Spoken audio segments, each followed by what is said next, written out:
Namaskar, Adab, Shat Shri Akal और Khushamdeed. So very good evening to all of you people. This is your master teacher Harsh Priyam and I'm live in front of all of you. तो कैसे हो मेरे बच्चों और कैसी चल रही है जिंदगी? Hi to everyone. हाँ जी, जैसा कि आप देख रहे हैं, बिल्कुल सही देख रहे हैं कि आप अपने अर्ली 20s में मिलियनेयर बन सकते हैं क्या? ये है आज का टॉपिक.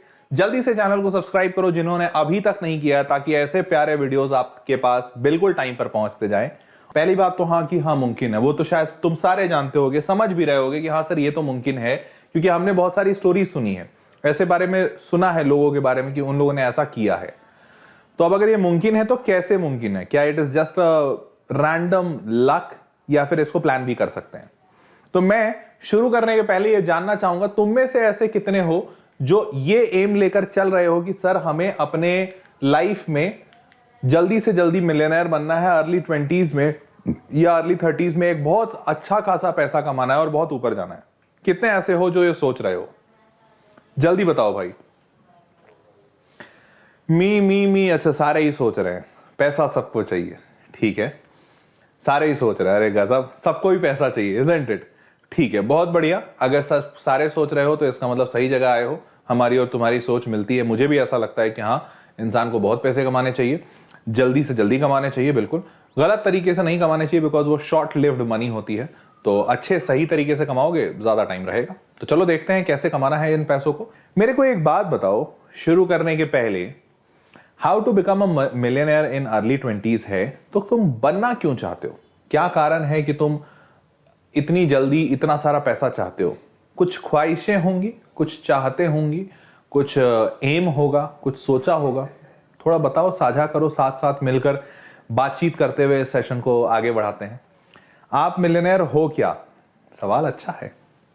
चलिए, कंट्री एंड इट्स पीपल, पैसा ही पैसा, कॉज मिडिल क्लास हैं हम, because of my talent, help our family, donate करना है, मदर का हेल्प करना है, रेस्पेक्ट चाहिए, लैम्बोर्गिनी चाहिए, रेस्पेक्ट चाहिए, फैमिली में इज्जत चाहिए, फेमस होना है, फाइनेंशियल फ्रीडम चाहिए. Okay, everything is buying. Okay, I want to earn money, everything buying. अच्छा, सारे कुछ खरीदना चाहते हो, फैमिली चाहिए, रेस्पेक्ट चाहिए, IIT चाहिए, रेस्पेक्ट, स्टॉक मार्केट, पैसा, आपकी मंथली इनकम क्या है? अच्छा, लग्जरियस लाइफ चाहिए, स्टडी अब्रॉड करना है. ओके, ड्रीम है, ठीक है, फरारी खरीदनी है. Okay, make my self proud. Okay fine. तो मैं एक चीज जो बहुत अच्छे से देख पा रहा हूं, अधिकांश लोग पैसा कमाना चाहते हैं बिकॉज कहीं ना कहीं वो इस पैसे को एक रेस्पेक्ट से जोड़कर देखते हैं, और जो कि गलत नहीं भी है. या तो उनको इस रेस्पेक्ट को पाना है अपने परिवार के बीच में, क्योंकि आयता होता क्या है, हमारे इंडियन फैमिलीज का ये बड़ा बुरा सा विडंबना है कि हमें हमारे परिवार में भी लोग हमारे फाइनेंशियल स्टेटस से जज करते हैं. अगर मेरा फाइनेंशियल स्टेटस बहुत अच्छा है तो मेरे परिवार में लोग मेरी इज्जत करेंगे, और अगर मेरा फाइनेंशियल स्टेटस बहुत अच्छा नहीं है तो लोग उतनी इज्जत नहीं देते हैं पूरे परिवार को. आई am not talking about the core family. Obviously तुम्हारे माता पिता तुम्हें जज नहीं करेंगे, तुम्हारे भाई बहन तुम्हें जज नहीं करेंगे, लेकिन चाचा चाची, काका काकी, दादा दादी, वो एक्सटेंडेड फैमिलीज जो होते हैं वो जनरली जज करते हैं. और इसीलिए एक बहुत ही लाजमी सा यह कारण बनता है कि हाँ, लोग सोचते हैं और मानते हैं इस बात को कि परिवार में इज्जत चाहिए, अपने माता पिता की स्थिति सुधारनी है, चाहते हैं कि लोग हमसे प्यार से, इज्जत से बात करें, तो पैसा होना जरूरी है. अग्रीड. तो ये एक सबसे बड़ा कारण है. और इसके अलावा अनडाउटेडली किसी को लैम्बोर्गिनी चाहिए, किसी को फेरारी चाहिए, किसी को फॉरेन जाके पढ़ाई करनी है, एंड XYZ थिंग्स. चलिए ठीक है, तो आप अपने एवरीडे स्ट्रगल को अवॉइड कर सकते हो इससे अनडाउटेडली. इनफैक्ट मेरे पैसे कमाने के पीछे का यही एक कारण था. मतलब जब मैंने पैसा कमाना शुरू किया था तो आई स्टार्टेड अर्निंग जब मैं 10th क्लास में था. तो 10th के बाद फिर मैंने 11th 12th नहीं अर्न किया, लेकिन मैंने जैसे ही 12th पास किया, I tell you my story also. तो मैंने जैसे ही 12th पास किया, 12th पास करने के बाद eight that point of time, मैं 12th पास किया हूं इन 2010. तो 2010 से मैं पैसे कमा रहा हूं, and at that point of time I used to earn somewhere around 18 to 25,000 rupees per month. I am not joking at all. इतना पैसे मैं कमाता था 2010 में. तो आज से करीबन 12 साल पहले मैं इतना पैसा कमाता था. अब आज का तो खैर अलग बात है, लेकिन हाँ, उस वक्त मैं इतने पैसे कमाता था बीइंग अ स्टूडेंट, क्लास 12. तो मेरे लिए सबसे इंपॉर्टेंट यही था, बिकॉज मेरे परिवार की स्थिति काफी ज्यादा खराब थी और मैं अगर पैसा नहीं कमाता तो मैं पढ़ नहीं पाता। तो ये एक कारण था। Moving on to lead fulfilling life, undoubtedly ख्वाब तो सबके ही होते हैं, तो मेरा भी ख्वाब था। पैसे आ जाते हैं तो हर इंसान को की इच्छा होती है कि भाई वो कुछ अपने अपने ख्वाब पूरे करे and X Y Z things. कुछ बच्चे पूछ रहे हैं कैसे कमा रहे थे सर 18 से 25 हज़ार रुपए उस वक्त। बताएंगे, ये भी बताएंगे, चिंता नहीं करो। And finally to invest that money in to set up your own business. ये मेरे से एक गलती हुई जो आज मैं आप लोगों को सिखाऊंगा। जब मैं इतने पैसे कमा रहा था अपने टाइम पे, तो आप महसूस कर पा रहे होंगे कि अगर कोई इंसान आज के डेट में भी अगर 20 से 25 हज़ार रुपए कमाता है तो ये बुरा नहीं है। कम से कम एक स्टूडेंट के लिए तो बिल्कुल ही बुरा नहीं है।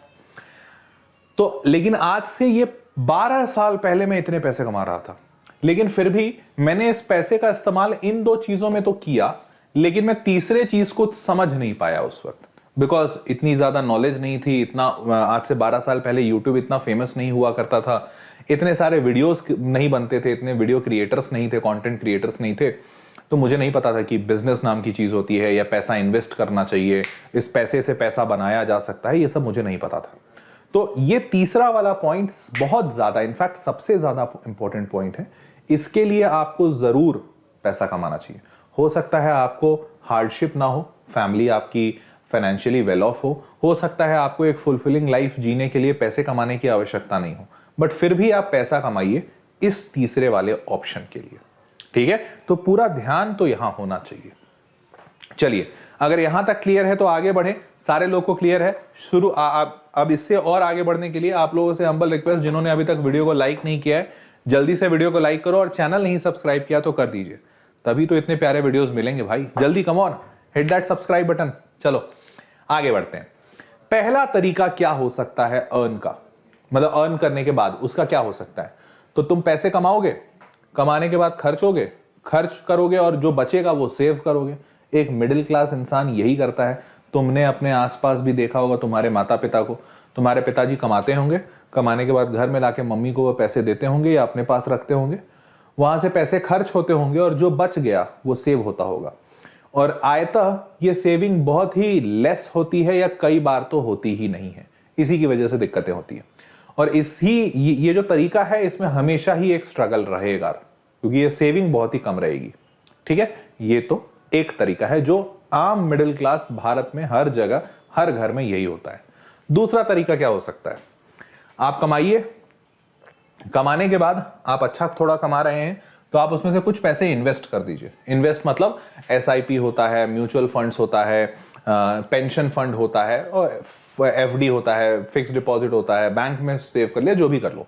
तो आपने इन्वेस्ट किया, फिर थोड़ा बहुत सेव किया और उसके बाद आपने खर्च किया। ये काफी ज्यादा आइडियलिस्टिक कंडीशन है। कुछ लोग इसको फॉलो कर पाते हैं, बट करते हैं आयता 90% लोग नहीं फॉलो कर पाते। बेचारे कमाते ही इतना कम है कि वो स्पेंड में ही निकल जाता है, सेव और इन्वेस्ट का ऑप्शन नहीं बचता। लेकिन मुझे एक बार मेरे दादाजी ने बताया था, तो मेरे दादाजी ने बताया था, मेरे दादाजी के 5 बच्चे थे, तो माई डैड और 3 भाई और 1 बहन, तो मेरी एक बुआ है और मेरे डैड 4 भाई हैं। तो when my grandfather used to tell me, मेरे ग्रैंडफादर मुझे बताते थे कि जब उन्होंने काम करना शुरू किया था, at that time his salary was 14 rupees, 14 रुपए कमाते थे way back in 1960s। So he used to say कि मैं बेटा बहुत कम कमाता था, 14 rupees was not a very high amount, but still in this 14 rupees I always used to take a pledge that मैं 4 रुपए हर हाल में बचाऊंगा। मैं अपना पूरा परिवार सिर्फ 10 रुपए में चलाता था। ये मेरे दादाजी ने मुझे सिखाया था। And he used to say कि बेटा हो सकता है आपको ऐसा लग रहा हो कि उस जमाने में 14 रुपए बहुत ज्यादा होते थे, लेकिन 14 रुपए उस वक्त नहीं ज्यादा होते थे। आप मेरी बात का विश्वास कीजिए, पूरा का पूरा 14 रुपए भी मैं अगर अपनी फैमिली पे खर्च करता तो भी कम होता, लेकिन मैंने उसमें भी कम किया, अपनी फैमिली की जरूरतें कम की, अपनी जरूरतें कम की, बट वो 4 रुपए मैंने हमेशा बचाया। And that was the ideology which he always used to teach मी।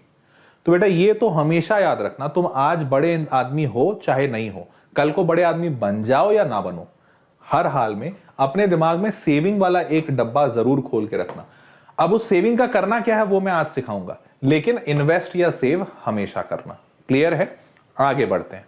अभी तक कुछ बच्चे हैं जो वीडियो लाइक नहीं किया, हाय राम क्या कहूं। अब ये तीसरा वाला जो तरीका है ये सबसे प्यारा है। Create asset using knowledge, talent या product. From this asset generate income. From this income you can invest and then you can even save and spend. तो नीचे वाला वर्टिकल तो बिल्कुल सेम है, लेकिन ऊपर सिर्फ ये एक बड़ा डब्बा आ जाने की वजह से इतना ज्यादा इनकम क्रिएट हो सकता है कि आपका ये जो इनकम है ये बहुत ज्यादा हाई हो जाएगा और इन्वेस्टमेंट उसकी वजह से हाई हो जाएगा, सेविंग बढ़ जाएगी और एक्सपेंडिचर जो आप खर्चोगे वो भी एक लैविश लाइफ वाला खर्च हो जाएगा।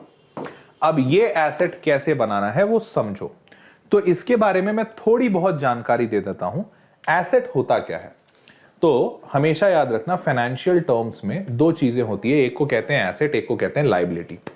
एग्जाम्पल के तौर पे अगर आज मैं एक घर खरीदूं, मान लो मैंने 20 लाख रुपए दिया और 3 BHK फ्लैट ले लिया कोई छोटी जगह पे। अब वो 3 BHK फ्लैट मैंने लिया और मैंने उसको रेंट पे लगा दिया और उस फ्लैट से मुझे हर महीने 10,000 रुपए पर महीना रेंट आता है। तो इस 10,000 रुपए पर मंथ रेंट लाने के लिए क्या मुझे कोई मेहनत करनी पड़ती है? नहीं, बिल्कुल नहीं करनी पड़ती। वो 10,000 रुपए मेरे को फ्री में आ रहा है। तो बेसिकली ये एक मेरा इनकम सोर्स हो गया जो ऑटोमेटिक है और इसे ही हम एसेट कहते हैं। एक ऐसा आइटम जो आपके लिए पैसा जनरेट कर सके, that is called as asset. तो क्या बिजनेस भी एक एसेट होता है? जवाब है हाँ। ऑब्वियसली अगर तुम कोई एक बिजनेस खोलते हो, उस बिजनेस से तुम्हें पैसे आते हैं, तो बिल्कुल वो एक एसेट है। बिल्कुल सही बात है। अब लायबिलिटी क्या होती है? तो सिंपल से शब्दों में बहुत लोग मैं लायबिलिटी कहता हूं कार से, फॉर एग्जांपल कार। बहुत सारे लोग कार को एसेट कहते हैं कि भैया हमने 5 लाख रुपए लगा के कार खरीदी है, लेकिन ध्यान से देखोगे तो कार एक लायबिलिटी है। कैसे? आपने कार खरीदी 5 लाख रुपए की, क्या कार आपको कभी कोई पैसा जनरेट करके देगी? अनटिल अनलेस आप कार के ड्राइवर नहीं हो और आप कार से अपनी रोजी रोटी नहीं कमाते हो, कार आपको कोई इनकम नहीं देगी। क्या हर रोज कार की वैल्यू बढ़ेगी या घटेगी? जैसे जैसे कार पुरानी होगी कार की वैल्यू घटेगी। तो कार का इंट्रिंसिक वैल्यू भी घट रहा है, कार आपको पैसे भी नहीं कमा के दे रहा है और कार खरीदने में आपने पैसे लगाए। तो ओवरऑल कोई भी ऐसी चीज जो आपको इनकम ना जनरेट करके दे उसे हम कहते हैं लायबिलिटी। जैसे आज के डेट में आप लोग अपने माता पिता के लिए लायबिलिटी हो? बिल्कुल हाँ हो, बिकॉज आप पे पैसे खर्च होते हैं, आप कुछ जनरेट नहीं करते हो। That is a definition of liability. ठीक है। अब एक बात तो आपको बहुत अच्छे से मोटा मोटी समझ में आ गई होगी कि जिंदगी में हर इंसान को जिसको ऊपर बढ़ना है उसके पास एसेट ज्यादा होना चाहिए, लायबिलिटी कम होना चाहिए। क्या ये बात एकदम सबसे सारे लोगों को क्लियर है? एसेट ज्यादा होना चाहिए, लायबिलिटी कम होना चाहिए। सारे लोग मानते हो? एसेट अपना, लायबिलिटी किसी और पे ना सर, पे ना सर। अच्छा, सारे लोग समझ रहे हो, मानते हो? ठीक है। अब अगर इस बात को मानते हो तो चलो अब मैं तुमको थोड़ा और डीप घुसाता हूं और थोड़ा और समझाता हूं कि देखो आम भारतीय क्या सोच रहा है और वो कितना गलत सोच रहा है। एग्जाम्पल के तौर पे तुमको अभी मैंने बताया कि अगर तुम एक बिजनेस खोल लेते हो तो वो तुम्हारे लिए एसेट है। तुम भी बोल रहे हो हाँ सर मानते हैं इस बात को कि वो एसेट है। या फिर मैंने तुमको बताया कि तुम एक घर खरीद लेते हो, 20 लाख रुपए का 3 BHK फ्लैट ले लिया तुमने, तो वो तुम्हारे लिए एसेट है। तुमने बोला हाँ है। अब देखो ये सोच बहुत ज्यादा सही नहीं है। सोच बहुत ज्यादा सही कैसे नहीं है वो समझो। देखो बेटा, आज के डेट में आप हर जगह से पैसे कमा सकते हो। इवन अगर आप नौकरी करते हो, मान लो मेरे पास आते हो, बोलते हो हर्ष सर मुझे नौकरी दे दीजिए, मैं तुम्हें दे दूंगा 5,000 रुपए महीने, 10,000 रुपए महीने, जो भी होगा मेरे लिए मुमकिन मैं तुमको दूंगा।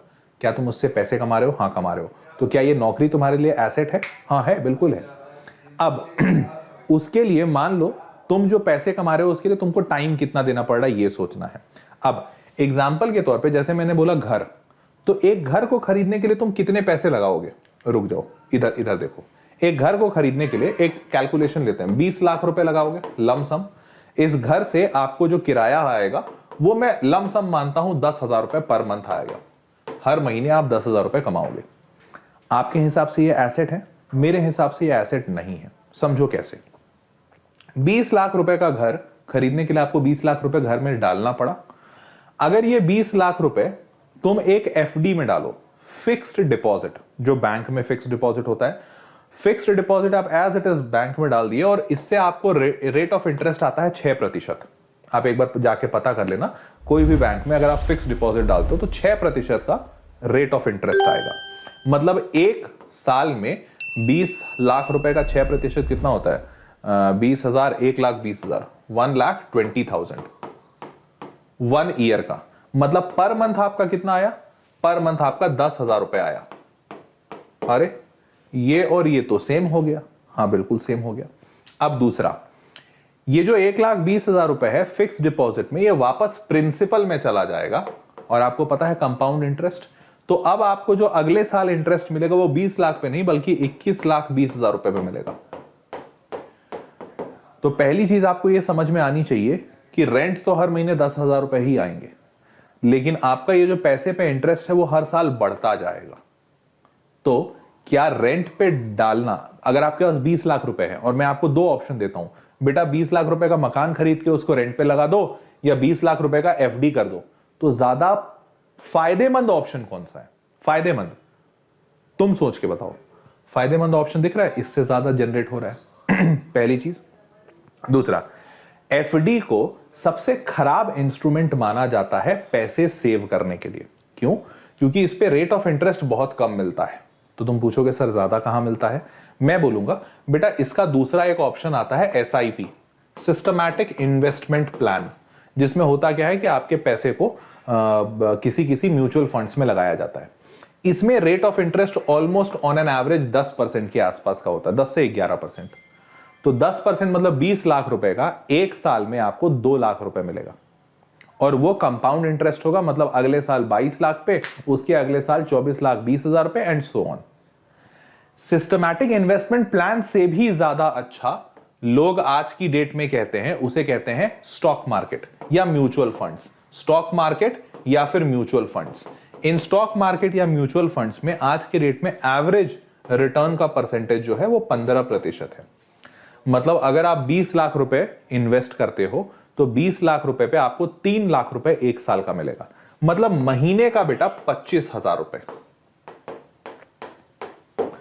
अब मेरे को सोच के बताओ, क्या 10,000 रुपए पे एक रूम को रेंट पे लगाना बुद्धिमानी है या ये 20 लाख रुपए को स्टॉक मार्केट या म्यूचुअल फंड में डालकर 25,000 रुपए पर मंथ कमाना बुद्धिमानी है? और अगर तुम ये बात समझ पा रहे हो कि स्टॉक मार्केट और म्यूचुअल फंड ज्यादा पैसे देगा, तो अब मुझे बताओ कि अगर इन दोनों को तुम कंपेयर करते हो, मकान और स्टॉक मार्केट, तो कौन सा एसेट बनेगा और कौन सा लायबिलिटी? एसेट और लायबिलिटी हमेशा कंपैरेटिव होते हैं। तो ये नहीं लग रहा कि ये सर ये एसेट है, क्योंकि अगर तुम ये खरीदोगे तो पैसे तुमको यहां से भी मिल रहे हैं लेकिन कम मिल रहे हैं। इसका मतलब तुम्हारा पैसा अंडर वैल्यू है यहां पे और यहां पे ज्यादा वैल्यू है। मतलब घर बना लायबिलिटी और ये बना एसेट। तो ये पहला नोशन है जो लोग गलत समझते हैं। ये मैंने आपको पहला समझाया है कि कैसे आप अपने पैसों को बहुत ज्यादा आगे बढ़ा सकते हो। अब इसके और आगे बात करें। बहुत सारे सोच रहे होंगे सर कहां 20 लाख का सपना दिखा रहे हो, अभी तो हमारे पास 20,000 रुपए नहीं है, 20 लाख की बातें क्या कर रहे हो? Crypto currency, again crypto currency is an option. Crypto currency में लोग रातों रात अमीर भी हुए हैं। ठीक है, अभी उन ऑप्शंस पे नहीं जाते हैं। अभी तो मैं उन ऑप्शंस की बात कर रहा हूं जो एकदम ट्राइड एंड टेस्टेड है। क्रिप्टो करेंसी अनडाउटेडली एक अच्छा ऑप्शन है, लेकिन क्रिप्टो करेंसी में रिस्क बहुत है। रिस्क बहुत है, जैसे अभी मैं तुम लोगों को अपना एग्जांपल देता हूं। तो क्रिप्टो करेंसी में अभी कुछ दिन पहले मैंने पैसा इन्वेस्ट किया था। तो करीबन मैंने बहुत कम पैसा इन्वेस्ट किया था क्योंकि मुझे पता था रिस्क है। तो मैंने सिर्फ 2 लाख रुपए इन्वेस्ट किए थे और तुम बिलीव नहीं करोगे, सिर्फ 3 महीने बाद, ओनली आफ्टर 3 मंथ, ये 2 लाख रुपए 3 लाख हो गया 3 महीने में। तो अगर रेट निकालो तो 3 महीने में 50% का ग्रोथ हुआ। एक साल में 12 महीने होते हैं, तो 3 महीना में अगर 50% है तो एक साल में 12 महीने में 50 into 4 200% का रिटर्न आएगा। मैथमेटिक्स तो यही कहता है कि भैया अगर आपको 3 महीने में 50% का रिटर्न मिला है तो 12 महीने में 4 गुना कर दो, मतलब 200% का रिटर्न मिलना चाहिए। मैं भी यही सोचा हुआ था कि हाँ 200% मिलेगा। 200% का मतलब ये होता है कि 2 लाख का 6 लाख रुपए हो जाता।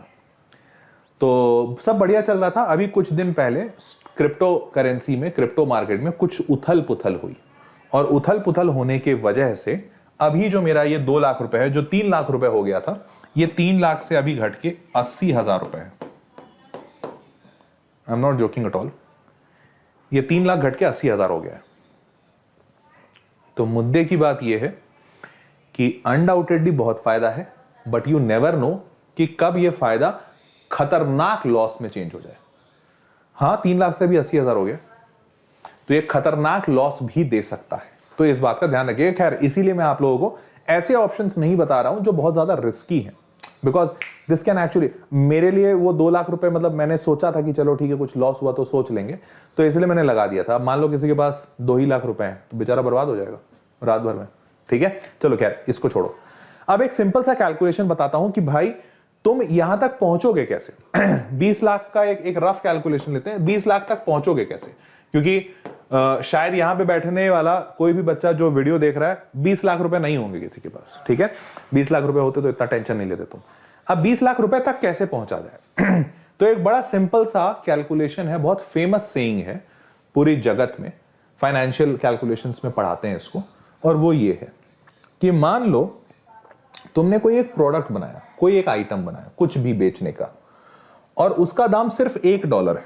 $1 मतलब 74-75 रुपए का तुमने कुछ आइटम बनाया। हो सकता है तुम कॉपी बनाओ, तुम कुछ खिलौना बना लो, कुछ भी, और ये 75 रुपए का आइटम तुम 10 लाख लोगों को बेचो, 10 लाख लोगों को, तो तुम कितना पैसा बनाओगे?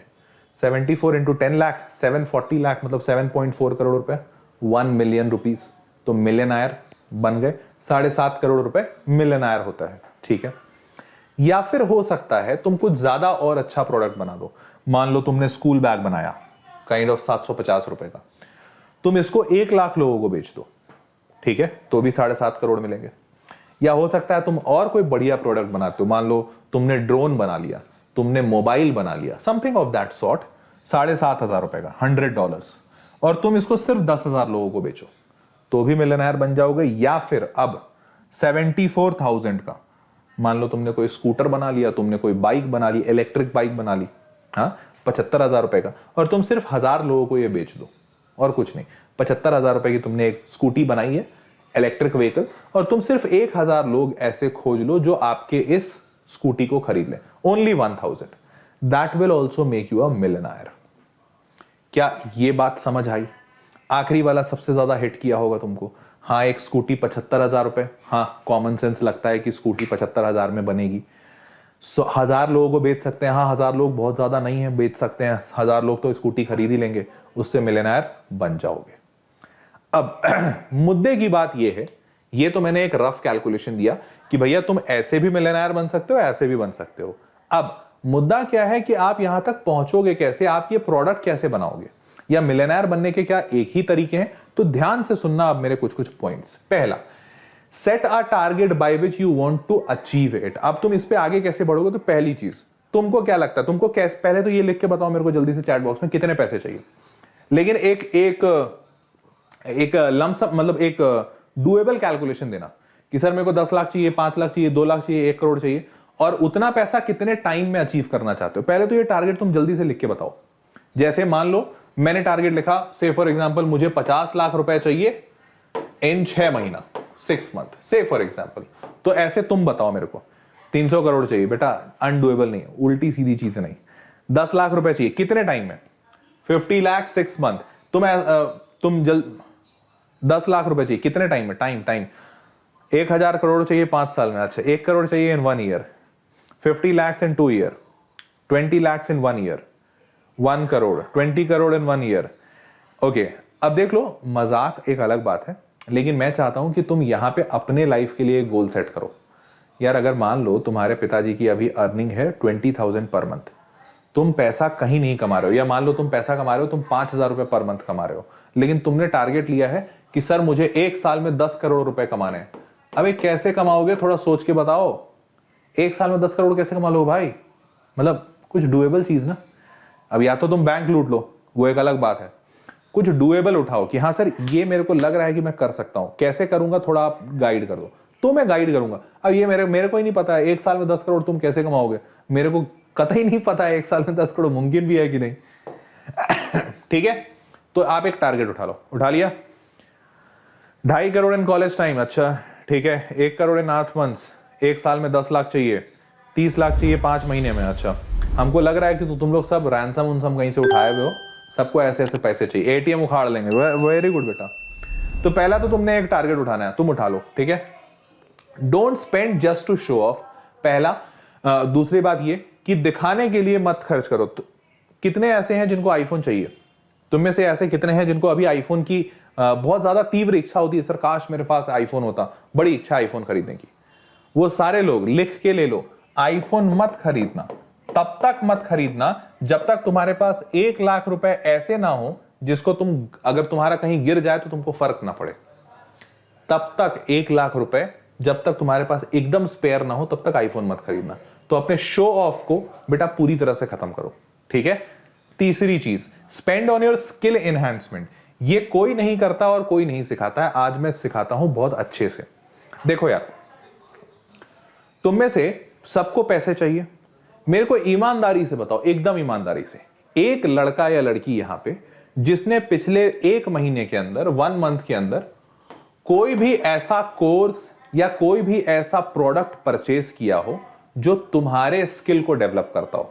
मतलब किसी ने कोई कोडिंग का क्लास परचेज किया हो, किसी ने कोई फाइनेंशियल लिटरेसी पे बुक परचेज किया हो, किसी ने स्टॉक मार्केट को सीखने के लिए कोई कोर्स परचेज किया हो, कुछ भी, ईमानदारी से बताओ, किसी ने नहीं। ये जो मीमी बोल रहे हैं, जरा बताइए क्या परचेज किया आपने, जरा बता दीजिए ईमानदारी से कि हाँ सर हमने ये परचेज किया है कोर्स।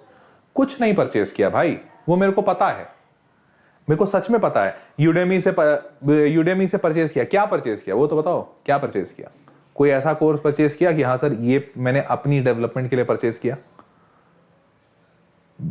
पैसे दे दो सर तब परचेज करेंगे। एडिटिंग कोर्स परचेज किया, वेरी गुड गुरुसेवक। अब देखो ये छोटे छोटे स्टेप्स हैं, जैसे गुरुसेवक ने बताया कि सर मैंने एडिटिंग के लिए एक कोर्स परचेज किया।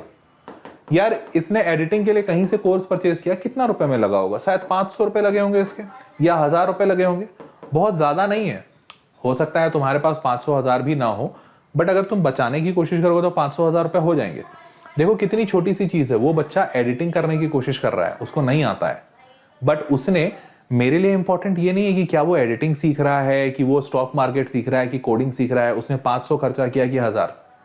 मेरे लिए इंपॉर्टेंट है इस बच्चे का माइंडसेट, कि ये अपने डेवलपमेंट पे पैसा खर्चा करता है, और ये इतनी बड़ी माइंडसेट है जो सालों बीत जाते हैं लोगों के पास नहीं आता है। अपने डेवलपमेंट पे पैसा खर्चा करो, ऐसी चीजों पे पैसा खर्चा करो जिससे तुम्हारा क्रेडिबिलिटी बढ़ता हो, तुम्हारा वर्थ बढ़ता हो। वेरी वेरी इंपॉर्टेंट पॉइंट, ठीक है। और अगर ये तुम सीख गए ना बेटा, तुमको आगे बढ़ने से कोई नहीं रोक सकता, एकदम नहीं रोक सकता, ठीक है। Moving on, spend on such things which will generate money for you. देखो इस एज में तुमसे कोई एक्सपेक्ट नहीं करता कि तुम पैसे इन्वेस्ट करना सीखोगे, कोई नहीं एक्सपेक्ट करता, क्योंकि हम भारत में रहते हैं और हम भारत में, हमें ये माइंडसेट ही नहीं सिखाया जाता। हमें आज भी यही सिखाया जाता है घरों में कि बेटा अच्छे नंबर ले आओ तो तुम्हें ये दिला देंगे। कभी माता पिता ये नहीं सिखाते हैं कि बेटा तुम्हें ये चीज चाहिए तो इसको कमाओ, ये नहीं सिखाया जाता है। बट आज मैं तुम्हें सिखाता हूं कि देखो यार, तुम्हारे पास कुछ भी पैसा आता है ना, 500 1000, तो पहला एक्सपेंडिचर तो तुम्हारे इस पे होना चाहिए, तुम्हारा स्किल एनहांसमेंट पे होना चाहिए। दूसरा एक्सपेंडिचर जो होना चाहिए ना, कोशिश करो कि पैसा इन्वेस्ट कर सके। स्टॉक मार्केट एक ऑप्शन है, बट बहुतों को स्टॉक मार्केट नहीं समझ आता। कोई बात नहीं, अगर आपको स्टॉक मार्केट नहीं समझ आता मत समझो, तुम ये काम कर सकते हो ना कि तुम्हारा शायद कोई दोस्त होगा, कोई यार होगा जो कोई बिजनेस खोल रहा होगा कि नहीं होगा? तुम्हारा कोई दोस्त यार होगा जो बिजनेस खोल रहा होगा, उसको ऐसा करो कि बोलो भाई मेरा 500 रुपए ले ले, बस मेरा 500 रुपए तू बिजनेस में अपने लगा।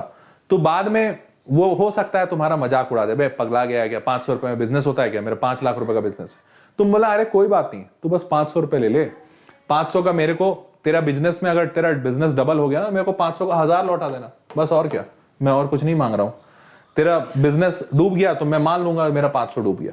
हाँ, ईमानदार लोगों पे लगाना पैसा, ऐसा नहीं कि तुम्हारे दोस्त ही चोर हो, वैसा मत करना। बट कोशिश करके देखो ये बिजनेस का एक्यूमेंट डेवलप करने का, कि नहीं यार थोड़ा पैसा लगा के देखते हैं, 500 लगा के देखते हैं, 1000 रुपए लगा के देखते हैं, समथिंग ऑफ दैट सॉर्ट। हाँ, अगर ऐसा कोई दोस्त नहीं है तो आई वुड सजेस्ट कि स्टॉक में डालो। स्टॉक में क्यों बोल रहा हूं? यार जब तुम स्टॉक में पैसा लगाते हो तो बेसिकली तुम उस कंपनी में हिस्सेदारी ले रहे हो। मान लो तुमने पैसा लगाया रिलायंस में, तो अगर तुमने रिलायंस में पैसा लगाया मतलब रिलायंस मुनाफा करेगी तो तुम्हारा भी पैसा बढ़ेगा ना। हाँ, तो रिलायंस में पैसा लगाओ, ये भी एक तरह का बिजनेस इन्वेस्टमेंट ही है। अपने पैसों को इन्वेस्ट भी करो अपने स्किल पे और बिजनेस में। ये दोनों चीज में इन्वेस्टमेंट सबसे ज्यादा जरूरी है और यही सबसे ज्यादा जरूरी है और कहीं नहीं है। ठीक है, ये बात अब ध्यान रखना। अभी आपके पास शायद पैसे हो नहीं, तो जितना जहां से आता है, पॉकेट मनी से आता है, जैसे आता है। अभी मैं आपको ये भी सिखाऊंगा पैसे कमाने कैसे हैं, वो भी सिखाऊंगा, डोंट वरी। लेकिन अभी के लिए मैं आपको ये बता रहा हूं, पैसे कमा के लाओ चाहे पॉकेट मनी से लाओ, दोनों ही चीज में इन दोनों पे ही स्पेंड करना और कहीं नहीं। ठीक है, moving on. Investment in stock and mutual fund वो बता दिया। Consistent effort is the key to any success. ये अब इसके बारे में अभी मैं थोड़ी देर में एक एग्जांपल दूंगा, बड़ा मजा आ जाएगा, बड़ा मजा आएगा। Moving on. Job will not earn you that amount but your skill will. ध्यान रखना, मैं जॉब के खिलाफ नहीं हूं, मैं कहता हूं जॉब करो, बट मैं इस बात के खिलाफ हूं कि इंसान का माइंडसेट, मेंटालिटी जॉब वाला हो, इस बात के खिलाफ हूं। मतलब क्या? देखो एक बात हमेशा याद रखना, तुम पूरी जिंदगी नौकरी कर लोगे ना, जैसे आज तुम्हारे पिताजी नौकरी करते होंगे, चलो कोई भी बच्चा बताओ या तुम लोग बताओ तुम्हारे पिताजी की सैलरी कितनी है, एक लमसम बताओ जल्दी से, चैट बॉक्स में लिखो। मैं एक रैंडम उठाऊंगा कि हाँ भैया इस बच्चे के पिताजी की सैलरी इतनी है। कोई भी बच्चा बताओ क्या है तुम्हारे पिताजी की सैलरी? 40,000, 9,000, 50,000। तो सबसे पहला मेरे को सैलरी दिखा एक बच्चे के पिताजी का 40,000, और 40,000 आज के रेट में इंडिया में एक अच्छी सैलरी मानी जाती है। इस 40,000 रुपीज में तुम्हारे पिताजी घर बार सब चला लेंगे, एक गाड़ी भी खरीद सकते हैं या एक घर खरीद सकते हैं। 40,000 में एक अच्छी सैलरी मान रहा हूं, 40,000 पर मंथ। अब अगर आप इसको 12 से मल्टीप्लाई करोगे तो 12 चौके 48, 4,80,000 रुपए एक साल का हुआ। ठीक है, मैं इसको for the ease of calculation 5 lakh रुपए मानता हूं। ठीक है, 5 लाख रुपए मानता हूं, और मैं मानता हूं कि इसमें कोई टैक्स नहीं कट रहा। टैक्स जबकि कटता है, लेकिन मैं मानता हूं कोई टैक्स नहीं कट रहा। अब ये 5 लाख रुपए तुम्हारे पिताजी कब से नौकरी कर रहे हैं? अगर जल्दी से जल्दी उन्होंने नौकरी शुरू की होगी तो 20 साल से शुरू कर रहे हैं, और मैं मानता हूं कि वो 20 साल से कमा रहे हैं 5 लाख रुपए। ऐसा नहीं हुआ होगा, तुम्हारे पिताजी आज 30-35 की उम्र में होंगे, लेकिन मैं मानता हूं 20 साल की उम्र से वो पैसा कमा रहे हैं, और 20 से लेकर 60 तक कमाएंगे, बिकॉज 60 में इंसान रिटायर हो जाता है। तो मैं इसमें मानता हूं 40 ईयर्स। 40 ईयर्स अगर आप करोगे तो इसको मल्टीप्लाई करोगे तो आपके पिताजी अपनी पूरी जिंदगी में 2 करोड़ रुपए कमाएंगे। पूरी जिंदगी में, पूरा जिंदगी उनका खत्म हो जाएगा, 60 के टाइम पे होंगे तब वो 2 करोड़ रुपए कमाएंगे, और इसमें तो खर्चे वो तुम जान ही रहे हो। तो अगर वो बुढ़ापा खत्म होने के बाद ये सोचें कि अब मेरे पास कितना पैसा बचा जिससे मैं अपना बुढ़ापा जी सकूं, तो लिटरली शायद 10-15 लाख रुपए से ज्यादा नहीं बचेगा। ये हार्ड रियलिटी है, और यही हार्ड रियलिटी है जॉब की। अब मुद्दे की बात मैं तुमको जो समझाना चाहता था वो यही कि बेटा अगर तुम पूरी जिंदगी नौकरी में लगा दोगे ना तो कुछ हो नहीं पाएगा ज्यादा। हो सकता है तुम्हारे पिताजी एक अच्छी जिंदगी जिएंगे, नहीं इसमें मेरे को कोई डाउट नहीं है, उनकी इज्जत होगी, बिल्कुल कोई डाउट नहीं है, पर अगर पैसा कमाना चाहते हो तो वो यहां मुमकिन नहीं है। वो तो तुमको साफ साफ कैलकुलेशन से दिख रहा है।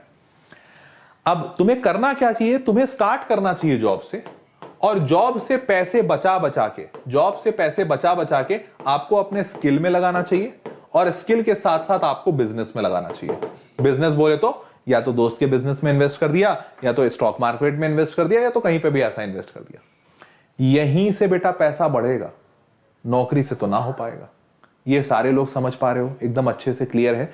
तो जॉब कीजिए, क्योंकि स्टार्टिंग में अभी आपके पास पैसे नहीं है। पैसे, स्टार्टिंग वाले पैसे लाने के लिए आपको जॉब जरूरत है उसकी, बट पूरी जिंदगी जॉब मत करते रहना। ठीक है, moving on. Raise your thinking, और इन सब चीजों के लिए अपनी सोच बढ़ाओ। जैसे मैं एक बड़ा सिंपल सा एक एग्जांपल लेता हूं। तुम में से कितने ऐसे हैं जो यूपी बिहार के तरफ वाले रीजन में रहते हैं? यूपी, बिहार, राजस्थान, एमपी, मध्य प्रदेश, छत्तीसगढ़ भी मान सकते हो, छत्तीसगढ़, उसके बाद वेस्ट बंगाल, ऐसे ये स्टेट्स का मैं नाम क्यों लिख रहा हूं? ये स्टेट्स थोड़े गरीब स्टेट में आते हैं। मैं भी बिहार से बिलोंग करता हूं, तो ये लोग थोड़े गरीब स्टेट में आते हैं। मेरे को एकदम ईमानदारी से बताओ, क्या तुम सारे लोगों को ये फील होता है कि तुम्हारे माता पिता, तुम्हारे आसपास के लोग, घर परिवार, सारे लोग एक ही बात बोलते हैं? बेटा गवर्नमेंट जॉब लगा ले, सरकारी नौकरी कर ले बेटा, सरकारी कर ले कुछ बेटा, गवर्नमेंट में घुस जा, बहुत अच्छा लाइफ होगा, तू रिटायर होगा, पेंशन मिलेगा तेरे को। बोलते हैं कि नहीं बोलते हैं? बोलते हैं, हाँ या ना? पक्का बोलते हैं? यस, 90% लोग यही बोलते हैं। और मुझे मतलब मैं किसी की बुराई नहीं कर रहा हूं, इनफैक्ट मेरे पिताजी आज तक बोलते हैं थोड़ा सरकारी कर लेता तो अच्छा होता। फिर मैं उनको बोलता हूं पापा सरकारी में जितना पूरे जिंदगी में कमाता हूं, जिंदगी में जितना पूरा कमाता ना उतना आज 1 साल में कमा लेता हूं। तो देन लाइक ही लाइक अच्छा ठीक है कोई बात नहीं, देख ले तेरे को जो करना है। तो सोच सबसे बड़ी दिक्कत है, सोच। और सच बता रहा हूं, सोच की सबसे बड़ी दिक्कत है, क्योंकि हमारे माता पिता, गलती उनकी नहीं है, उन्होंने आसपास इतनी ज्यादा पॉवर्टी देखी है, उन्होंने अपने आसपास बिजनेसेस को राइज होते हुए नहीं देखा है। बट तुमने देखा है, तुम आज इंटरनेट युग के बच्चे हो, तुम यूट्यूब देखते हो, तुम इंटरनेट पे सारी चीजें देख सकते हो। तो सबसे ज्यादा जरूरी है तुम्हारे लिए सबसे बड़ी धरोहर है तुम्हारा सोच। अपनी सोच बढ़ाओ। ये सोचना बंद करो कि सर मेरे को तो जिंदगी में गवर्नमेंट जॉब लेके सेट हो जाना है। अरे बेवकूफ, गवर्नमेंट जॉब तो कोई भी ले सकता है। पढ़ाई, हमारे भारत में विडंबना क्या है, ज्यादा पढ़ के इंसान गवर्नमेंट जॉब लेता है। यूएस में चले जाओ, वहां जो कम पढ़ा लिखा होता है ना, जिसको बहुत ज्यादा कंपटीशन नहीं करना है, जो बहुत ज्यादा चतुर इंसान नहीं है, वो गवर्नमेंट जॉब में जाता है। जाके देख लेना, तुम स्टैटिस्टिक्स उठा के देख लो। हमारे देश की सिर्फ विडंबना है, लोग गवर्नमेंट जॉब की तरफ बेस्ट ब्रेन जाता है और जाके वहां बर्बाद हो जाता है। तो अपनी सोच उठाओ, पहले। तीसरा, आइडेंटिफाई और की स्किल्स। तुम सबके पास कुछ ना कुछ काबिलियत भगवान ने दी है, ये बात मान लो। मैं ये बिल्कुल नहीं कहता कि आज जो काबिलियत है वो हमेशा रहेगी, या ये भी नहीं कहता हूं कि आज जो काबिलियत नहीं है वो कभी आ नहीं सकती है, लेकिन आज के डेट में कुछ काबिलियत तो होगी। हाँ, ये मत कहना कि सर मेरे पास सोने की काबिलियत है, बेटा उससे कुछ हो ना पाएगा। लेकिन इसके अलावा तुम्हारे पास कुछ काबिलियत होगी। जैसे गुरुसेवक ने बोला वीडियो एडिटिंग, मैं कुछ बच्चों का खास नाम लेता हूं यहाँ पे, जैसे वेदांतु क्यूट मोमेंट्स वाला बच्चा है, वेदांतु क्यूट मोमेंट्स वाला जो बच्चा है, फिर वेदांतु के वेदन सोपी वाला बच्चा है, तुषार उसका नाम है, क्यूट मोमेंट्स वाले का नाम मैं भूल गया, सॉरी। ये लोग बच्चे देखो, सोचो कितना अच्छा एडिटिंग करते हैं, इनके पास है ना टैलेंट, एडिटिंग का टैलेंट है। और देखो एडिटिंग से भले जितना कमा रहे हो, 1000 कमा रहे हैं कि 10,000 कमा रहे हैं कि 1 लाख कमा रहे हैं, मुझे उससे फर्क नहीं पड़ता, बट कुछ तो कमा रहे हैं, कुछ तो सोच रहे हैं कि हाँ सर हम आगे चल के अपना यूट्यूब चैनल खोल सकते हैं, एडिटिंग की इनकी काबिलियत है। कुछ बच्चे ऐसे होते हैं जिनकी वाणी अच्छी रहती है, जैसे मैं जब अपने कॉलेज में था, मैं बहुत अच्छा बोलता था। तो आज भी तुम देख रहे हो मैं टीचर बना हूं, बट मैं जब अपने कॉलेज में था तो मैं क्या करता था, I was a good debate champion. Debate और स्पीच मैं बहुत देता था। तुम्हें पता है, डिबेट और स्पीच दे दे के मैं कई बार ऐसा होता था कि साल में कुछ 50,000 रुपए कमाता था। अब हर महीने तो नहीं कमाता था, क्योंकि हर महीने डिबेट स्पीच होता नहीं था, बट जब एक बार होता था तो मैं सारी जगह से प्राइजेस बटोर लेता था।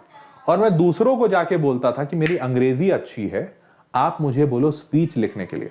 आपको ये भी बताता हूं, मेरी जो पहली नौकरी थी, जॉब, फॉर्मल जॉब, जब मैं अपने कॉलेज गया था ना, तो कॉलेज में मतलब मैंने आपको अभी बताया कि मैं जब अपने 12th में था, 2010 की बात, तब मैं 20-25 हजार रुपए कमाता था। तो उस वक्त मैं कोचिंग पढ़ाता था, कोचिंग में बहुत पैसा है, तो कोचिंग पढ़ा के मैं बहुत पैसा कमाता था। लेकिन जब मैं अपने कॉलेज गया तो वो बहुत छोटी जगह था, छत्तीसगढ़ में भिलाई नाम की एक जगह है। वो जगह में पता है, मैं पटना में रहता था, तो चलो एक सिंपल सा एग्जाम्पल देता हूं। जब मैं पटना में रहता था तो मैं बच्चों को पढ़ाता था, और 2010 की बात बता रहा हूं, उस वक्त मैं चार्ज करता था 500 रुपए पर आवर, 500 रुपए पर आवर। तो इसीलिए मैं इतना ज्यादा पैसा कमाता था। मैं 20 से 25 हजार रुपए महीने का कमाता था। जब मैं छत्तीसगढ़ गया अपने कॉलेज में, तो मुझे कोचिंग का ऑफर आया कि सर आ जाओ, मेरे को पढ़ा दो। मतलब मैंने भी खोजना शुरू किया, क्योंकि मुझे नौकरी की जरूरत, मतलब पैसों की जरूरत थी। तो मुझे पहला ऑफर दिया गया था 600 रुपए पर मंथ। समझ पा रहे हो, देख लो डिफरेंस, 500 रुपए पर घंटे से 600 रुपए पर मंथ। और ऐसा ही रेट चल रहा था वहां। तो मैं यहां पे पैसे नहीं कमा पा रहा था, क्योंकि मतलब ऐसे में कैसे करूंगा भाई, 500 रुपए पर घंटा और कहां 600 रुपए प्रति महीना, मतलब मैं तो पागल ही हो गया था। तो उस वक्त मैंने एक नौकरी ज्वाइन की थी, एक एडवर्टाइजिंग कंपनी थी, एड कंपनी। और तुम्हें पता है, इस एड कंपनी में मुझे एडिटर की नौकरी दी गई थी, कंटेंट एडिटर। और इस कंटेंट एडिटर की नौकरी क्यों दी गई थी? क्योंकि मेरी अंग्रेजी अच्छी थी, इंग्लिश अच्छा था और हिंदी भी अच्छा था। तो मैं इंग्लिश हिंदी देखकर उनके एडवर्टीजमेंट्स को डिजाइन करता था, और लिखता था कि क्या लिख के जाना चाहिए एडवर्टीजमेंट में। अब सोच के देखो, बस इंग्लिश में नंबर अच्छे आए थे बॉस, मैंने आज के पहले, इसके पहले जीवन में कभी कोई एडिटिंग का काम नहीं किया था, ना ही कोई एड एजेंसी में काम किया था, लेकिन मेरी हिंदी और इंग्लिश इतनी अच्छी थी कि मुझे यहां पे नौकरी मिल गई। तो ऐसे ऐसे टैलेंट हर इंसान के अंदर होते हैं, हर एक इंसान के अंदर होते हैं बॉस। तुम्हारे अंदर भी कोई की स्किल होगा, तुम्हें खोजने की जरूरत है बस। और जिस दिन तुम उसको खोज लोगे, तुम उससे कुछ ना कुछ पैसा, कुछ ना कुछ वर्थ तो बना ही लोगे। ये बात पक्की है, ठीक बात। चलो आगे बढ़ते हैं। अच्छा एक बात बताओ यार, सारे लोग अभी तक चैनल को सब्सक्राइब क्यों नहीं किया है? जरा बताओ भाई, क्यों नहीं सब्सक्राइब किया है? वीडियो को लाइक क्यों नहीं कर रहे हो? मैं कुछ गलत पढ़ा रहा हूं, गलत कर रहा हूं तो बता दो भाई, मैं छोड़ दूंगा। वीडियो लाइक कर दो, चैनल सब्सक्राइब कर दो। चलो जल्दी से जल्दी से जल्दी से कर दिया, पक्का। नोट्स मेकिंग, अरे हाँ देखो, अच्छा केशव तिवारी एक बहुत अच्छा बच्चा, ये बच्चा मेरे से मिला है, मतलब मैंने इसको अपना नंबर दिया था। केशव जो बच्चा है, इसके पास वीडियो एडिटिंग की कला नहीं है, इसके पास बोलने की कला नहीं है, कुछ नहीं है। इस केशव के पास एक बहुत अच्छी कला है, इसने मेरे को दिखाया। इसके पास बहुत अच्छी कला है नोट्स बनाने की। और तुम्हें पता है, ये नोट्स बना के अपना यूट्यूब चैनल चलाता है। इनफैक्ट मैंने इसको ऑफर किया है कि तुम नोट्स बनाओ मेरे लिए, मैं तुमको पैसे दूंगा। सच बता रहा हूं, मतलब मेरे को टाइम नहीं मिल रहा है। अभी मैंने केशव का मैसेज देखा तो मेरे को याद आया, अरे हाँ यार मैंने इसको बोला था। बट मैं इस बच्चे को कुछ ना कुछ कहीं ना कहीं रख लूंगा पक्के से, क्योंकि ये नोट्स बनाता है, मेरे को पता है इसकी काबिलियत है। और सोचो ऐसा किसी और ने सोचा होगा, नोट्स बनाने की काबिलियत। मेरे को बहुत सारे बच्चे मेल करते हैं, मतलब मेरा जो मेल आईडी है ना, connect@harshpriyam@vedantu.com, तो बहुत सारे बच्चे मेरे को मेल करते हैं कि सर मेरे पास ये काबिलियत है, अपना रिज्यूम बना के मेरे को कुछ रख लो कहीं किसी चीज में। और मैं रखता हूं उनको। कई बार अगर मेरे लिए मुमकिन है उसको पैसे देने के लिए तो मैं पैसे दे देता हूं। अगर वो काम मेरे लिए ऐसा इंपॉर्टेंट है जिसके लिए मैं पैसे दे सकूं तो मैं दे देता हूं। नहीं तो कई बार ऐसा होता है कि मैं उन बच्चों को बोलता हूं, देख भाई मैं पैसा नहीं दे सकता हूं, बट तू मेरे साथ काम कर सकता है। और यू वोंट बिलीव, मतलब मुझे भी भरोसा नहीं होता था, बच्चे बिना पैसों के लिए काम करते हैं मेरे लिए क्या, किसी के लिए भी। और इस बात से मेरे को समझ आती है कि उनके सोच कितनी उठ गई है। सोचो आज के डेट में वो सिर्फ पैसा नहीं देख रहे कि सर मेरे को पैसा चाहिए, वो देख रहे हैं हाँ सर हम आपके साथ काम करेंगे ना कुछ तो सीखेंगे। हर्षप्रियम सर के साथ काम किया आपने, आप बस एक मेल लिख कर दे देना that yes this guy was with me from this and this time, हम इसका इस्तेमाल कर लेंगे। तो ये बहुत ज्यादा जरूरी है, आपको अपने स्किल्स समझने हैं और कहीं ना कहीं उसको शार्प करना है, सोच ऊपर करनी है। और उन स्किल्स को ऊपर करोगे हर हाल में कुछ ना कुछ अच्छा होगा। ठीक है, moving on. If you don't have skills, work on it, उसको अच्छा करो। There has to be something that you can sell. ये बहुत ज्यादा जरूरी है, तुम्हारे पास कुछ तो ऐसा होना चाहिए जिसको तुम बेच सको। चमड़ी नहीं बेचनी है, बट नॉलेज होगा, शब्द होंगे, लिखने की कला होगी, समझने की कला होगी, चेहरा अच्छा होगा, मुस्कुराते होगे, कुछ तो करते होगे। वो खोजो, वो देखो क्या बेच सकते हो, क्या ऐसा है जो तुम्हारे अंदर बहुत अच्छा है and which you can actually sell. और ऐसा कुछ ना कुछ निकलेगा जरूर। Moving on. अब एग्जाम्पल, अब ये सबसे इंपॉर्टेंट पार्ट है, कोई भी बंदा अभी इसको छोड़ना नहीं। और यहां से एकदम सारे लोग पूरा आंख गड़ा के देखो इसको, क्योंकि यहां पे मैं आपको कुछ ऐसी चीजें बताने जा रहा हूं जिसके बाद आप फैसला लोगे अपनी जिंदगी के लिए कि अब आपको आगे कैसे बढ़ना है। ठीक है, आप इसमें से क्या कर सकते हो जिससे आप मिलियनेयर बन पाओ। ठीक है, ध्यान से देखना। पहली चीज जो आप सेल कर सकते हो वो है आपका नॉलेज। तो जो मैंने आपको बोला ना कि आपके पास कुछ तो ऐसा होगा जो आप बेच सको, तो आप जो पहली चीज सोच सकते हो बेचने की वो है आपका नॉलेज। एग्जाम्पल के तौर पे आप हो सकता है किसी जगह पे जैसे वेदांतु में आओ, बोलो मेरे को सब्जेक्ट मैटर एक्सपर्ट बना दो। हो सकता है आप 12th में हो और आप बोलो कि सर मैं 8th क्लास के क्वेश्चंस बना सकता हूं, मैं बोलूंगा बना दे बेटा। तुम बोलो हो सकता है कि सर मैं 9th के कॉपी चेक कर सकता हूं, मैं बोलूंगा कर दे बेटा, कोई बात नहीं है। तो आप सब्जेक्ट मैटर एक्सपर्ट बन सकते हो। आप हो सकता है 12th पास कर चुके हो, आप IIT जा चुके हो या NIT जा चुके हो, आप बोलोगे कि सर मेरे को पता है कि 11th 12th में मैथमेटिक्स के डाउट्स कैसे क्लियर किए जाते हैं, मैं डाउट क्लियर करूंगा, मैं तुम्हें पैसे देने के लिए तैयार हूं कि हाँ बेटा आजा मेरे साथ मिलके बहुत सारे, क्योंकि मेरे पास बहुत सारे बच्चे रहते हैं, उनके डाउट्स क्लियर करने रहते हैं, मैं बोलूंगा आजा बेटा उनके डाउट्स क्लियर कर ले। एक दो को मैं रख सकता हूं, बहुत सारे बच्चे आएंगे, मैं बोलूंगा बेटा पैसे नहीं दे सकता लेकिन तू डाउट क्लियर कर, तेरा काबिलियत होगा। But you can actually sell your knowledge. और इससे हो सकता है तुम कुछ एक वो बना लो, मतलब कुछ एक निश बना लो। जैसे एग्जाम्पल के तौर पे अभी कुछ दिन पहले एक बच्चा आया था मेरे पास, उसने बोला कि सर मैंने एक वेबसाइट बनाई है nodoubtapp.com करके, आप इसको थोड़ा प्रमोट कर देना। बोला भाई मैं प्रमोट तो नहीं कर सकता, लेकिन हाँ तू कोशिश कर कि तू अपने से ये nodoubtapp.com को मतलब लोगों के बीच में भेज।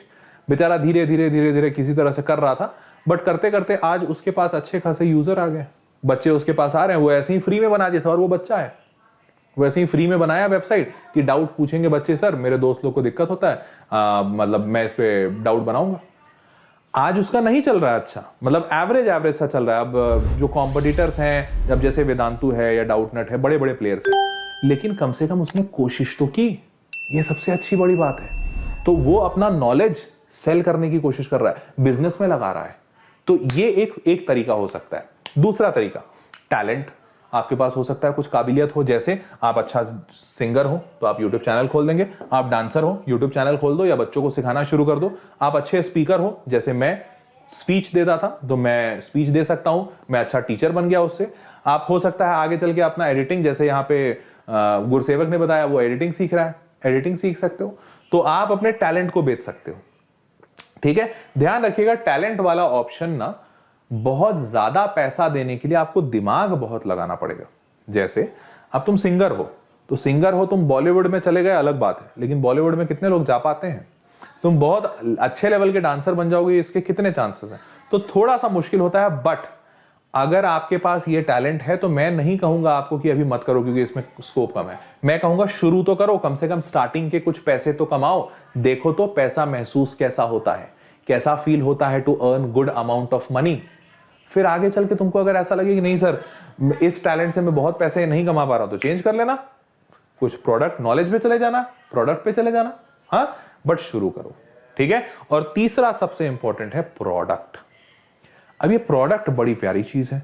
जैसे मैंने आपको बताया ना, एक बंदा उसको कोडिंग स्किल वगैरह थोड़ी आती थी और वो डाउट बता सकता था, तो उसने अपनी नॉलेज का इस्तेमाल करके एक प्रोडक्ट बना दिया। जैसे मैंने जो बताया डाउट ऐप, तो उसने एक nodoutapp.com टाइप का कुछ बना दिया और वो प्रोडक्ट है आज की डेट में। क्या उसको उसके लिए रोज मेहनत करनी पड़ती है उसको ऊपर करने के लिए? नहीं, वो ऑटोमेटिकली उसने बना दिया वेबसाइट, छोड़ दिया कि हाँ भाई बच्चे आएंगे अपना डाउट डालेंगे, दूसरे बच्चे आएंगे उसको आंसर करेंगे, उन दोनों का फायदा होगा। अब ऐसे ऐसे बहुत सारी चीजें हो सकती हैं। जैसे एग्जाम्पल के तौर पे आज से सालों पहले एक छोटा सा नहीं, एक ठीक ठाक उम्र का 20-25 साल के उम्र का एक इंसान ऐसे ही बैठे बैठे बनाते बनाते उसने एक चीज बना दी जिसका नाम है व्हाट्सएप। ये प्रोडक्ट था, उसको नहीं पता था आगे चल के इसका क्या इस्तेमाल होगा। उसको जरूरत महसूस हुई कि यार लोगों को बात करने में दिक्कत होती है, मैसेजेस में बड़े पैसे खर्च होते हैं, दूसरे देश में बात ही नहीं हो पाती है, उसने व्हाट्सएप बना दिया। अब जब उसने व्हाट्सएप बना दिया, देखते ही देखते उस वक्त उसका नहीं चला, लेकिन 4-10 साल के बाद उसने उसको $19 बिलियन में बेचा भाई, $बिलियन। पहले साल में नहीं चला, दूसरे साल में नहीं चला, तीसरे में भी नहीं चला, लेकिन 10 साल बाद चल गया। कौन जानता था? अब $19 बिलियन अगर एक आम इंसान को कमाना हो तो शायद पूरी जिंदगी निकल जाए, वो नहीं कमा पाएगा, बट उसने कमा लिया। और देखो ये प्रोडक्ट बना के कमाया। हो सकता है ऐसा कुछ ऐप तुमने बना दिया हो, कुछ ऐसा टॉय बना दिया हो, कुछ ऐसा यूनिक आइटम बना दिया हो भाई, कुछ तो ऐसा बना दिया हो, और लोग बना रहे हैं ना। आज के डेट में इलेक्ट्रिक व्हीकल, किसने सोचा था बैटरी पे चलने वाली टेस्ला नामक कार इतना ज्यादा बड़ा कंपनी बन जाएगी। आज के डेट में $1 ट्रिलियन की कंपनी है, ट्रिलियन बाबा, बिलियन भी नहीं, $1 ट्रिलियन कंपनी है। किसने सोचा था कि कुछ बैटरी के से चलने वाला, इतने बड़े बड़े प्लेयर हैं, टाटा है, फोर्ड है, फेरारी है, कोई इतना बड़ा नहीं बन पाया। टेस्ला कब शुरू हुआ है? 2004 में। महज 15-16 साल में $1 ट्रिलियन। पूरे दुनिया में इतनी बड़ी कंपनी है ही नहीं, पूरी दुनिया में। सोच पा रहे हो? तो बेटा प्रोडक्ट तो इतना बड़ा खतरनाक चीज है, इतना पावरफुल चीज है कि अगर तुमने कुछ सोच लिया ना अच्छा ऐसा प्रोडक्ट, आग लगा दोगे। और मैं तुमको एक आध दो एग्जांपल देता हूं, मैं सब पे एग्जांपल दूंगा, प्रोडक्ट का एग्जांपल दूंगा, टैलेंट का एग्जांपल दूंगा और नॉलेज का एग्जांपल दूंगा। चलो सारे लोग देखो, पहला प्रोडक्ट का एग्जांपल निरमा पाउडर। सुनने में एकदम आम है, मैं समझ रहा हूं, तुम सोच रहे हो अरे सर निरमा पाउडर कैसी बातें कर रहे हो। तुमको पता है 1869 में करशन भाई पटेल ने इसको एक प्रोडक्ट बनाया था उस वक्त, तो उस वक्त ये मार्केट में सबसे बड़ा हिट था। बताता हूं कैसे। निरमा के पीछे की 2 मिनट की इस कहानी सुन लो। एक्चुअली निरमा जब 1969 में मार्केट में लाया गया था, उस वक्त एरियल एंड सर्फ एक्सल यही 2 ब्रांड चलते थे, और एरियल और सर्फ एक्सल उस वक्त 10 रुपए के मिलते थे। कितने रुपए का? 10 रुपए का। और आम इंसान इसको सोचता भी नहीं था, क्योंकि 10 रुपए 1969 में बहुत होते थे। तो 10 रुपए का कोई डिटर्जेंट नहीं यूज करता था, और जो बड़े लोग होते थे ना वो लोग डिटर्जेंट यूज करते थे। नहीं तो आम छोटे लोग ना वो रीठा शीकाकाई करके नॉर्मल जो घरेलू मेथड होते हैं ना, पानी उन्हीं से धोते थे, वो सर्फ नहीं इस्तेमाल करते थे। करशन भाई पटेल को ये बात समझ आई, और करशन भाई पटेल एक्चुअली एक केमिस्ट थे, उनका दिमाग केमिकल इंजीनियरिंग में बहुत अच्छा चलता था। तो उन्होंने कुछ तो दिमाग लगाया और एक डिटर्जेंट पाउडर बनाया जिसको बनाने का लागत इतना कम था कि वो इस निरमा पाउडर को उस वक्त ₹2.5 में बेच रहे थे, 2.5 rupees, 1/4 of the cost of the market. उन्होंने इसको बनाया, बहुत ही छोटे लेवल के इंसान थे, उनको इसको नहीं पता था बेचेंगे कैसे, बेचने वाले पार्टनर्स नहीं मिल रहे थे उनको। उन्होंने साइकिल पे लिया और ₹2.5 का निरमा पाउडर सबको बेचने निकल गए। और पहली दिन उन्होंने जब निरमा पाउडर बना के बेचना शुरू किया लोगों को, पहले दिन जितना निरमा पाउडर बना के ले गए थे वो सब के सब बिक गए। सोचो, सेल्समैन जो साइकिल पे चल रहा है, जो दुकान में प्रोडक्ट नहीं बेच रहा, सिर्फ साइकिल पे बैठे बैठे उसने सारे निरमा पाउडर बेच दिए पहले दिन में। एंड देन मूविंग ऑन, ₹3, हाँ ठीक है, ₹2.5 या ₹3 था, शायद ₹3 था, जो भी था। अब पहले दिन में उन्होंने सब बेच दिया और इससे उनको समझ आया कि बेटा प्रोडक्ट तो बड़ा स्ट्रांग है। और उसके बाद निरमा इतना चला कि सर्फ एक्सेल और एरियल दोनों को कंपटीशन दे दिया, मतलब दोनों को ये पूरी तरह से पछाड़ दिया। तो आई गेस तुम सारे लोग ये समझ पा रहे होगे, ₹3.5 पर केजी था, अच्छा सॉरी, आई गेस तुम सारे लोग ये समझ पा रहे होगे कि सोचो क्या दिमाग लगाया भाई। ₹10 की चीज जो मार्केट में मिल रही है उसको ₹3-3.5 में निकाला और धमाका मचा दिया, खत्म, मार्केट फिनिश। सिर्फ 5 से 10 साल के बीच में सर्फ एक्सेल और एरियल जैसे ब्रांड को पीछे कर दिया। ये होता है प्रोडक्ट का power. Nirma is the best example. ठीक है, मूविंग ऑन, एलॉन मस्क, अरे एलॉन मस्क को का पेपैल, एलॉन मस्क को आज सारे जानते हैं टेस्ला के लिए, लेकिन तुमको पता है एलॉन मस्क बना कहां से? एलॉन मस्क की पहली कंपनी थी ये पेपैल।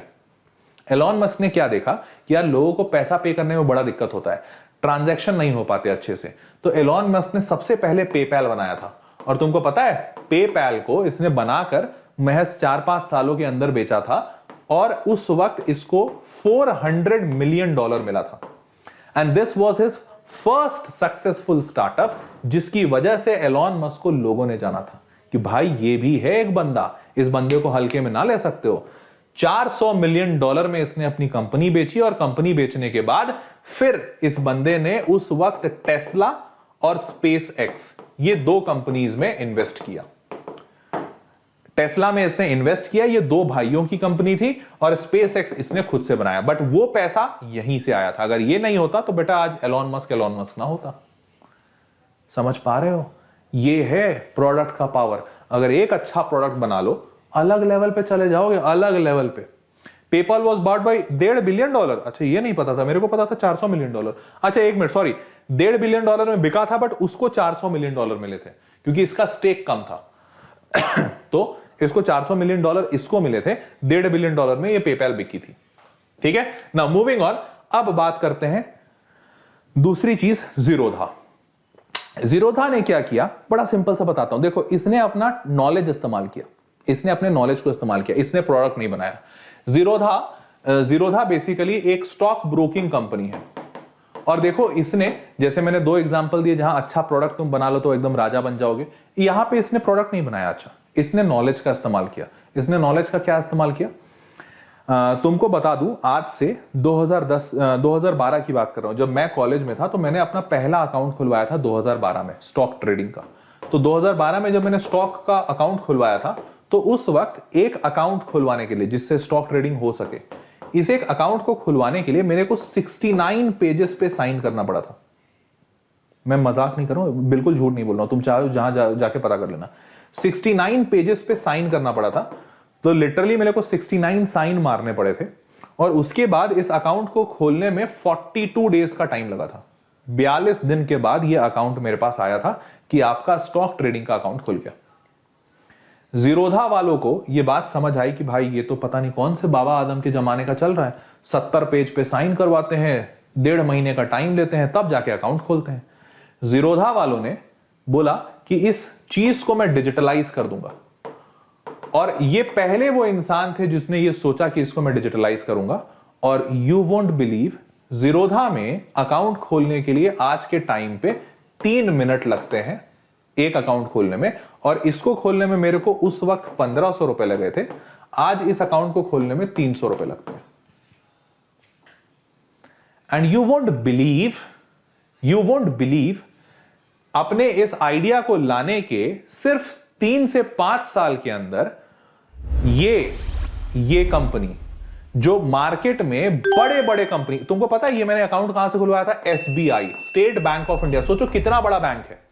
इस मार्केट में state bank of India, ICICI, HDFC, पता नहीं कौन कौन से, शेयर खान, बड़ी बड़ी कंपनीज हैं। इसने इन सब का बिजनेस खा गया और सारा का सारा बिजनेस खा के आज मार्केट का 60% बिजनेस यही होल्ड करता है। 60%, 60% business. Can you just imagine? तुम्हें पता है जीरोधा का जो मालिक है उसका सैलरी कितना है? लाइक जो उसकी अपनी ही कंपनी है, तो अपनी कंपनी से वो सैलरी कितना लेता है? Any guess? कोई भी इंसान? ये जो जीरोधा का मालिक है, नितिन कामत उसका नाम है। नितिन कामत अपने कंपनी से जो सैलरी के रूप में लेता है, ये पूरी कंपनी उसी की है, बट वो सैलरी लेते हैं कितना? 100 करोड़ पर एनम। एक साल में 100 करोड़ रुपए, 100 करोड़ रुपए सैलरी लेते हैं। हाँ, मैं मजाक नहीं कर रहा हूं। उनकी एक साल की सैलरी है 100 करोड़, बाकी कंपनी तो उन्हीं की है। सोचो कितना मुनाफा कमा रही है। मैं ये फिगर देख के आपको ये बताना चाहता हूं कि 100 करोड़ रुपए सिर्फ सैलरी में उठा रहे हैं, मतलब कितना मुनाफा कमा रही होगी कंपनी। तब तो 100 करोड़ रुपए की सैलरी मिल रही है इन लोगों की। समझ पा रहे हो?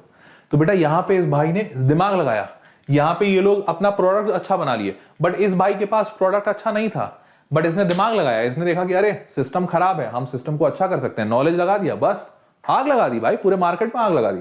आज जीरोधा जैसा कोई नहीं है।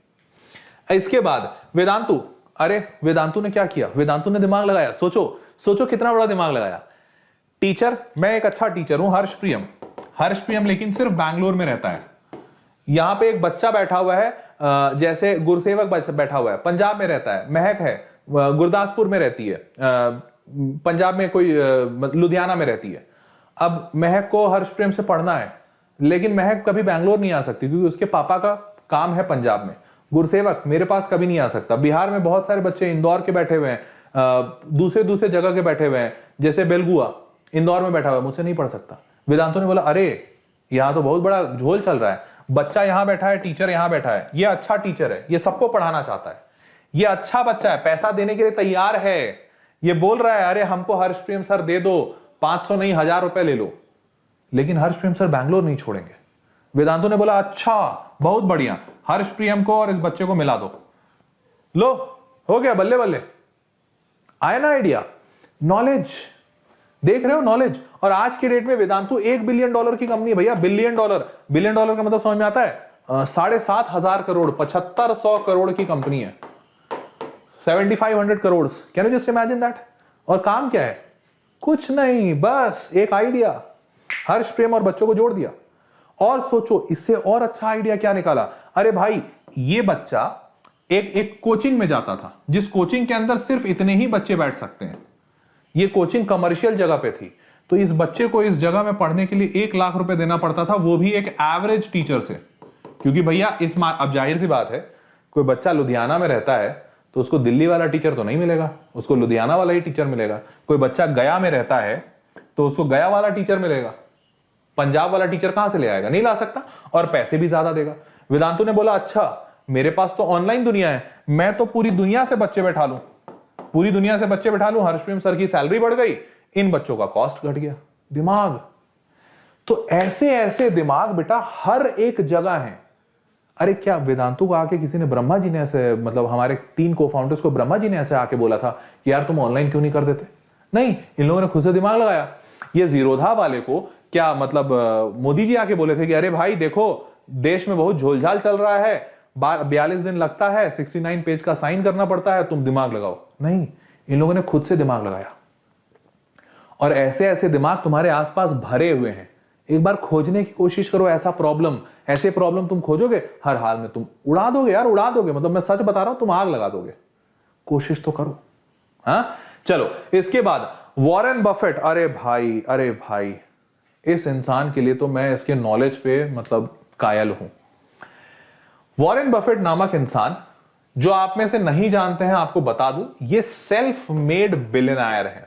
सेल्फ मेड बिलियनर मतलब ये पाई इनका एक रुपया इनका अपना है। माता पिता से एक चवन्नी नहीं ली है इन्होंने, और पूरा का पूरा आज बिलियन से ज्यादा का वर्थ है इनका, ये अपना है। कैसे है समझ लो। कोई नॉलेज नहीं खास, मतलब कोई ऐसा प्रोडक्ट नहीं इनके पास, कोई ऐसा टैलेंट नहीं इनके पास, ठीक है। ना सिंगर है, ना डांसर है, ना ये है, ना वो है, ना टैलेंट है, ना प्रोडक्ट है। नॉलेज बहुत अच्छा है, सॉरी ना नॉलेज है ना, एक मिनट सॉरी मैंने उल्टा बोल दिया, मैं बोला इनके पास नॉलेज भी नहीं है। नॉलेज मतलब ये बहुत बड़े कोई एमबीए टाइप के नहीं है, ये कोई बहुत बड़े केमिस्ट नहीं है भाई, बहुत बड़े बायोलॉजिस्ट नहीं है, फिजिसिस्ट नहीं है, जैसे एलॉन मस्क बहुत बड़ा फिजिसिस्ट है, दिमाग बहुत अच्छा रखते हैं। इनके पास प्रोडक्ट भी नहीं है कुछ अच्छा, लेकिन एक टैलेंट है। अब देखो वो टैलेंट क्या है। इनके पास एक टैलेंट है कि ये कोई भी कंपनी को देखते हैं, मतलब कोई भी कंपनी जो चल रही है, तो उस कंपनी का बैलेंस शीट बहुत अच्छा पढ़ सकते हैं। बैलेंस शीट का मतलब क्या होता है कि कोई भी कंपनी क्या मुनाफा कर रही है, क्या नुकसान कर रही है, और उनके फाउंडर से, मतलब उनके मालिकों से मिलके इनको एक फीलिंग आ जाती थी कि यार ये जो कंपनी है ना, ये जो इंसान है ना, इससे बात करके लग रहा है कि ये बहुत आगे जाएगा। तो ये अपने आप में एक टैलेंट होता है लोगों को पहचानने का। इनके पास वो लोगों को पहचानने वाला टैलेंट था। लोग को देखते थे और ये बोलते थे नहीं यार, ये जो बंदा है ना, ये बंदा आगे चल के बहुत अच्छा काम करेगा, इसकी कंपनी में मैं पैसा डालूंगा। और तुमको पता है इन्होंने 1974 में, 1974 या 64 में, कोई एग्जैक्ट ईयर नहीं याद है, 1974 में एक बड़ी छोटी सी कंपनी में स्टॉक खरीदा था, बहुत ही छोटी कंपनी। उस वक्त ये कंपनी शुरू हुई थी। तुम्हें पता है उस कंपनी का नाम क्या था? उस कंपनी का नाम था कोका कोला। 1964 या 74 का टाइम था, उस वक्त इन्होंने एक छोटी सी कंपनी में स्टॉक खरीदा था जिसका नाम था कोका कोला। और उस वक्त इनको यह फील आ गया था कि यह कंपनी आगे चल के बहुत बड़ा काम करेगी। आज के डेट में इनका यहां पे लिखा नहीं हुआ है, बट कोका कोला जैसी बड़ी कंपनी में, जो पूरे दुनिया की सबसे बड़ी बेवरेज कंपनी है पूरी दुनिया की, इसमें ये मेजॉरिटी शेक होल्डर है। क्या है? Majority stakeholder. इतना कोका कोला के वाले मालिकों के पास भी नहीं है। क्या है इनके पास? बस एक टैलेंट, लोगों को पहचानने का, कंपनीज को पहचानने का। और वो टैलेंट पे आज ये इतने बड़े इंसान हैं that you can't even imagine. He first bought stock at age of 11। 11 साल की उम्र में इन्होंने पहला स्टॉक ट्रेडिंग किया था, और 13 साल की उम्र में इन्होंने सबसे पहली बार टैक्स भरा था। सोचो आज ये इतने बूढ़े हैं, आज से कितने साल पहले इनको समझ आ गया था कि भैया हमको स्टॉक में जाना है। टैलेंट बेटा। तो तुम्हारे पास कोई भी एक ऐसी चीज होनी चाहिए, चाहे टैलेंट हो जाए, चाहे नॉलेज हो जाए, चाहे मतलब तुम्हारे पास वो हो जाए, कुछ भी एक ऐसा चीज कर लो कि हाँ भैया इस चीज को करके मुझे पता है कि मैं अच्छा कर लूंगा। बस आपको वही एक चीज करनी है। क्या ये बात सबको समझ आ रही है? क्या ये बात सबको समझ आ रही है? जल्दी से बताओ हाँ या ना। सबको समझ आ रही है? हाँ। Warren Buffett rejected from Harvard Business School. ये हार्वर्ड बिजनेस स्कूल से इनको हटा दिया गया था। ये got a masters in economics. कोई बड़ी डिग्री नहीं है इनके पास। Run Berkshire Hathaway which owns more than 60 companies lived in this blah blah blah. 58 का टाइम बताया जा रहा, मतलब 1970s में, 1970 में इन्होंने अपना पहला स्टॉक ट्रेडिंग किया था।